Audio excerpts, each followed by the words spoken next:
నేపాల్లో ఉద్రిక్తతలు కొనసాగుతున్నాయి. నిన్న రాత్రి 10 గంటల నుంచి జాతీయ భద్రతా బాధ్యతను నేపాల్ సైన్యం తీసుకుంది. సమస్యాత్మక ప్రాంతాల్లో ఆర్మీ మోహరించింది. ఆందోళనల నేపథ్యంలో విధ్వంసం, దోపిడీలు చేస్తున్న వారిని గుర్తించారు. 26 మందిని అరెస్టు చేసినట్టు నేపాల్ సైన్యం తెలిపింది.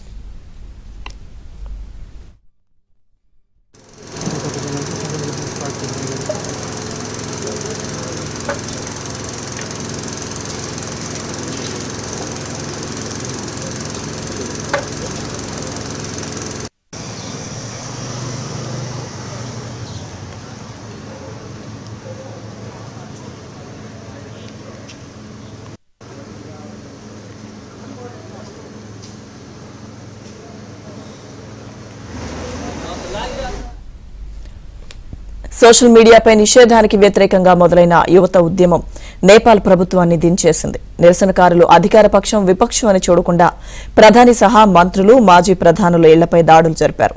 వారి అధికారిక, ప్రైవేట్ ఇళ్లకు నిప్పు పెట్టారు.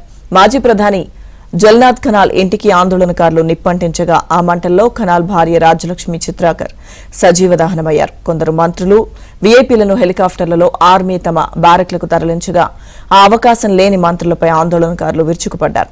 తీవ్ర పరిణామాల మధ్య ప్రధాని కేపీ ఓలీ రాజీనామా చేశారు. దేశ అధ్యక్షుడు రామచంద్ర పౌడెల్ కూడా తన పదవికి రాజీనామా చేశారు.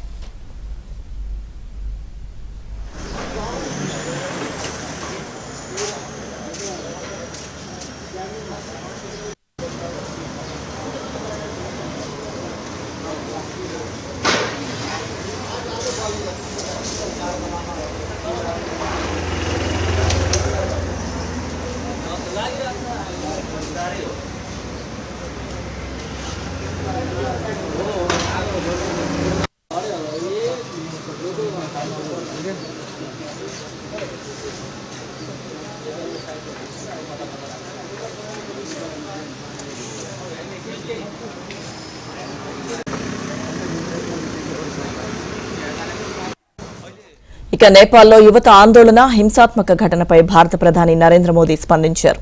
నేపాల్లో చోటు చేసుకున్న హింస హృదయ విదారకమని, ఎంతో మంది యువకులు ప్రాణాలు కోల్పోయారంటూ ట్వీట్ చేశారు. నేపాల్ యువత శాంతికి మద్దతివ్వాలని విజ్ఞప్తి చేశారు.